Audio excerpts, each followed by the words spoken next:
Thanks for staying with us. We're still discussing parenting in the new age. Let's take a few comments on social media. Before we quickly take comments, I have comments, but before we take comments, I wanted to talk about the space of give yourself time to think about it. You know, because sometimes when we rush to react, we are reacting to our trauma, we're reacting to our experiences, we're not reacting to the situation. The child might be having a conversation with someone in front of you, but what you are hearing is all the time that you were not listened to. Yeah. And all the time that you were being rude to, or whatever your trauma is what you are seeing play out. But with the time perspective, the power of that small time to say, just calm down, let's think about it a bit, let's have a conversation, even 1 hour to process it. The person you are trying to, the adults involved, you personally, even the child, all of you, being calm will be able to make rational decisions than that immediate reaction that you are going to give based on the situation, whether it is being beaten or whatever report you hear, time. Then Mariam said something, and I want to just rehab it again. You are not God. You are not a perfect parent. Your report card might be out, but your report card is not even out. Even if you have adult children, even if you already have 40-year-olds, don't talk down or look down or judge another parent that is going through the journey. And you have raised a 16-year-old. Don't compare yourself with me raising a 9-year-old. No, it's different. Exactly. It's different. When my own child cannot do this, my child cannot have a phone. How does your own 12-year-old have a phone? My own did not have a phone until she was 18. That's your own child and your parenting style. You can advise, but do not judge or demean or look down on a person's journey. Advice. When an adult feels like you're allowing your child to be rude to me. So when in that kind of situation where the adult involved feels like expect the parent to chastise the child, correct the child, and insist and demand that, no, do it this way, that's right. Because in the adult's mind too, they are equally right. And again, I have your kind of child in the house. So why would you not insist? So there's always that thing. Give the time perspective. Personality in your house. My sisters are me. Different personalities. Completely. My own. You will never find me at home. But if you come to my house 24 hours, my immediate elder sister, she's fine in the house, cooking, doing all of that, and she doesn't talk back. Fast forward today, she talks 10 times more than me. So we are all, your children that you raise, your personality, your spouse's personality, your kids cannot be compared this way. I have two. There are two different personalities. We're constantly talking about each person's personality. So how do you come and give me your format as a parent that, you know, that's the standard of... Let me take Kenny from Aja. Thanks for calling. You alive. Sorry, Kenny. Let me take this comment. Don Yak says, we are all work in progress. Exactly. Parenting is our own exam. Everything we were taught and understood is being put to test. We must open our minds to the bigger picture. Always, that is the connection. Immaculate Boy says, I differ with Nima a bit. There are personality types in humans and adult children, so no one size fits all. I treat my kids based on their personality types and I manage them differently. Chigozie McDonald says, society is an evolving circle with a lot of positive and negative development affecting us. Our value system of the 80s and 90s and ease of raising kids was easier in the 80s and 90s. The evil in today's world is much. Sir Chucklesworth says, I rarely disagree with Mariam, and even now I don't entirely do. But I tilt towards Tokpa's argument today. Mariam's argument has a context. Perhaps her background contributes, but again, you don't go the extreme and in correcting something. Yeah, and back then, sorry, says, God bless you for the submission on not breaking a child's confidence while teaching respect. Trust and love is fundamental. Keeping quiet or shutting down must never be misconstrued as respect. The former breeds resentment. Parenting is no joke. Let me take Kenny from Aja. He's back. Thank you, Kenny. Hello, good morning. Good morning, sir.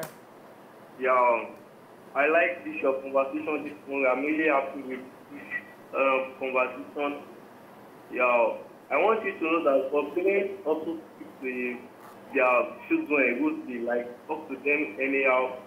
And such a thing is not even good at all. Because some parents normally fight in the front of their child, talk to their child anyhow, and other kind of stuff and make the child not to do what they're supposed to do or correcting them, annoying or other kind of stuff. So that is what I just want to make this morning. Okay, thank you very much, Kenny.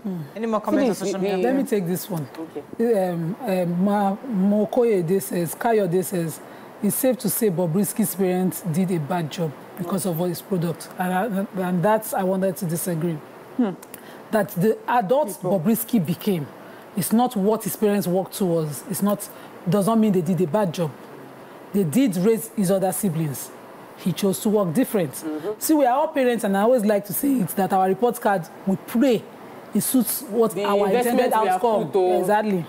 We are all parenting today. Every day, my mom will say, when you finish correcting a child, you go on your knees and ask God to help you with it. I do it every day because I know that my small efforts is not what I'm seeing. It's not enough. Somebody said something here, Nima, I want you to address it. Somebody said, Mariah, back in the day, we had honorable adults.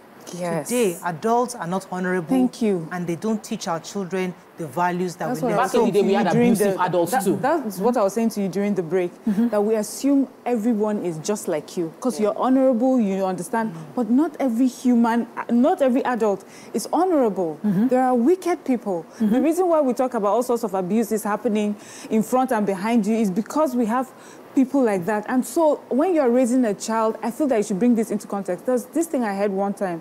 Was Mo Cheddar, one of these our Nigerians. She said, when my mom was raising me, she really taught me love. She never taught me hate. She says, when she left, of course, growing up and then going into the music industry, she now realized that, I think she signed a contract. She said she was also almost like manipulated into signing a contract that was not beneficial to her. But she only took the tools of how to deal with people in love, how to deal with honorable people. She was never... She was never prepared that there will be dishonorable people. So in raising your children, I feel that it's important that we recognize that there can be dishonorable people and give your child the space to be able to express themselves and know that they can come to you and it will be, they will not be judged. Because I like the way you said it. You realize that your father was a place of no judgment. Sometimes your children will do something. So, all the examples I gave, or one of the examples I gave was where I found that my child was right. But there have been instances where my child was rude and disrespectful and had to go back and apologize while I was standing over their heads, or write a note to say, I'm sorry for the way that I conducted myself. Now I know better. So it is, people say, this is your exam that you're writing. I don't know if I want to call it an exam. I just feel that it's just way of, like, we're doing our best here and there, just trying to guide them in this new world that we have found ourselves. You know when you say we're trying our best, and the person that was saying that Bobrisky's father, the thing for me was, my kids, I have zero tolerance for foul language. Like, you can never catch me. Ever, ever. No matter how this content, press, squeeze, shake it upside down. There's you cannot find foul language. You can't hear curses. It's not allowed in my circle. Even in my house with my mates, with everybody that comes to my house, we don't use foul language in the house. You cannot use the F word. Even just to say somebody, like, just no word, not even in Yoruba or anything. But my children, and even I heard it myself. And I'm like, where did you hear it from? Because it will be told. Who is saying it to you? It's from YouTube, from other, as in, like, I was shocked. Even though I didn't say it, the environment did not say it, they still caught it. So we are still having the conversation. Even last night, even this morning, I'm like, I have created this environment to nurture the best in you. I hold you in high esteem. I have created that the ground you have is good. I said, but you have chosen to go and borrow the things that I have kept away from you to help you. You took it from them. You had the good, you took the bad. Why? So do they use it, or they just brought it to your knowledge? Never, do you know what No, they might. No, because a friend of mine in my children's school told me that my son used, and they heard it twice. And now, because this person is close to me, other people will not tell me. When he said it, I said, no, not my son, we don't say it. Until at home one day, I was inside the room, and I heard them shouting at each other. And, like, when something falls, you exclaim. And the exclamation was the F word. And I'm like, from Ibodo Tigbo, like, how? From where? Exclamation like, yepa. Or exclamation like, wow, or what? I don't even, music video, we don't even watch all those things. So you are fully Oyinbo. We know. Let me take this call from Joshua. So if you now want to my report card cannot be that my children use the word because it wasn't from me. Do you get that's why I gave that example. The report card for Bobrisky's father and mother is not because of what he is, because he could have chosen it. I didn't use those words at home. I still don't use it till now, but they did. Even though let me take Joshua from Akute. Thanks for calling. You are live. Sorry. You lost Joshua. I'm sorry, Mr. Joshua. You know why I interrupted you? Because I said the first time my son said the F word he was about 4, and we're on our way to we're from church, and he said it in the car. the first thing the nanny did at the time, you could see her expression. She wanted to just shut him up. You know, that was how she was responding to it. But I took the opportunity to just tell him, this is not, but that's a 4-year-old. He wasn't using it. But I'm saying sometimes in the way we respond to it when we first hear it, can, you know, it does not allow for them to... He can worsen it. So they will now realize, I can't say this in front of mom, but can I say it outside? They need to prepare your children for both worlds. So society is waiting to collect from you. And that's where the test of all that you have imputed will come to play. My son we were on this charter school bus, and he came one day and said, my friend's daughter, when he pointed at the girl, I know her mom very well, we're both lawyers, and he said, she said the F word to him. I took him home and said, okay, so people will say the F word to you, how do you react? Yes, exactly. So he was looking at me, and one time in road rage, I had said to somebody, you know, I'd said it in traffic.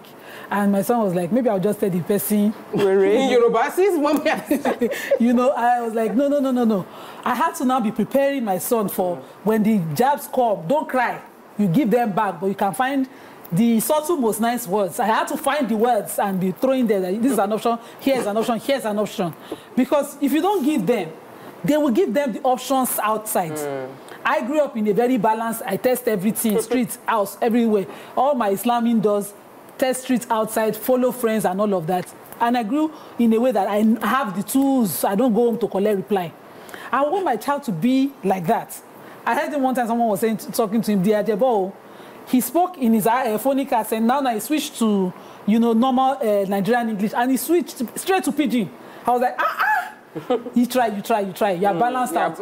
But the sister, she would just be angry, throwing tantrums, throwing temper. So you need to prepare them for all the options.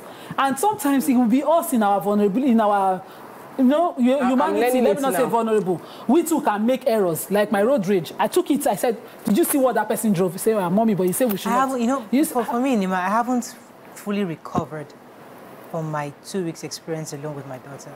It's going to take me a while. Because as I said, the person I left in that I knew in Nigeria and the person I met, they are two different people. And now we're back. And the person, I'm trying to combine, merge these two people together because so everything is still, I'm just still observing. Your left hand. I'm Officer Wosi. It's not something you want to lose, oh. No, but see. Now what she's saying that now she sees her. I'm seeing, now I'm seeing because even recently, I need God bless you. Because there were baby tools I was using before. Exactly. Now when I'm like, okay. I didn't with a teenager. This is a teenager. This is somebody that knows. This one that has an expression. She has a feeling. She knows exactly. And I'm still in shock. I don't even know which tools to use yet. I'm still, because it was this conversation we had yesterday. And when she's talking, you told her, and I'm wondering, where did this come from? His emotion, she's getting. You know what I'm learning? Friendships with sisters, you know, that have children a bit older. So there are some of the things that is new to you. They have dealt with it. They're able to give you some sort of calmness. Don't worry. This is how it goes. This is okay. You know, there are some things too that you never see your children grow. They'll always be your babies until they do something and you're wondering, what's that? Or in my son's case, he says, I am not a baby. Like, you know, I hear he said, like, sometimes I'll be upset, like, whoa. But and now I you know, from what he started saying, I now realize that when I saw other things happen, that he has been telling you, madam, you know, you're the one that insistent that this is still the 9-year-old or 10-year-old and this is how it should be done. So just having other parents or having counselors or having other people, conversations like this helps to prepare you and also put your mind at ease. Because what happened to me for a short period was I thought I was alone. This is happening to only me. See what you have caused your problem. But then when I started opening up and people who were, you know, genuine were telling me these are the things and these are sort of the tools that you can use. And let me just quickly say this because I know we're almost out of time. Let me, and the reason I want to say it is because just in balancing, I raised my children for the nice world. I drummed it in my children's head over and over again. Never, if they slap you, like turn the other cheek kind of. I did not raise them to fight back or speak up for themselves, and they got bullied. And they will not report because they are not brought up to attack back. So I had to now go back and tell them, you can actually reply, you can report. I still haven't found a way to make them, you know, say, fight for yourself. Like I know Nima's kids will fight for themselves. My daughter, my own children, they don't know how to, we don't have the tools because I wasn't brought up with that ability to do that. So we struggle with it. I now tell them report, have a conversation with somebody older around, because you might end up one day what you're repressing might just come out and your reaction might be beyond our control. We haven't figured it out. And why am I sharing it? We don't all know everything. You don't know everything either. When we discuss off the show, probably they'll give me tools to use. And other people that are watching will also send me WhatsApp messages, but be open to learning and, you know. Fantastic. So this last one, we're a reflection of our children are a reflection of us. Simple. That PG that my son spoke is something I do. This PG. Because my daughter was like, Mommy, you say we shouldn't speak Pidgin in certain places. I say, I beg, leave him. You know, I would be speaking English now. I can hardly do a full statement. I wonder if I can deliver a paper without putting a word of my language or Pidgin inside. And then I'm looking at my son in one sentence, he had done 3 different languages. Now me, that is me. So when you see your children do certain things, check first. Okay, let me wrap up. I think Dr. Tijani has sent me something. Tijani is a co-host on the show now. Go ahead. So I can Bilky says, I don't think there's a singular template for parenting. Even parents have different upbringing. You'd be surprised how values differ from one family to another, and that's so true. Okay, so it says, good morning, my dear sister. There is nothing new under the heaven, as our elders rightly said. What has changed is societal values leading to loss of respect and honor. In the past, children had no choice than to respect everyone in their community, and this is because the parents uphold these values, unlike nowadays, where parents will simply defend the wrongs of their children because of their societal status. We had people who are ripe enough to be called parents, but nowadays, some parents are not ripe enough to dabble into parenting. Children are meant to be engaged in conversation, during which parents should identify and separate what is wrong from what is right and encourage their children to do what is right. The place within the house, as the dining room, where conversations usually take place, has been eroded, and parenting requires dedication of time to our children. We need to raise children from our individual household for a better society that can be achieved through dedicating parenting. Yes. Okay? And I think that's all we can take on today's show. But in a nutshell, as I think Tokwe rightly said, we are all work in progress, you know, and we are all learning. We make mistakes here, we gather tools here, and Mariam also reminded us to have a community, ask questions, open up, find people who have similar ages with your kids, talk, compare notes, see how you can help each other, because nobody knows it all. You know, no matter how much tools, even people who write parenting books, having parenting issues. They're having issues. Because it's one thing to write it in a book, another thing to actually practicalize it. They're two different things. So, and as Nima says, the result of all our parenting, by God's grace, may we, what's the word? The outcome will be good. May the outcome be good at the end of the day. Like Barolo. That's all we can take on today's show. See you tomorrow. Bye for now.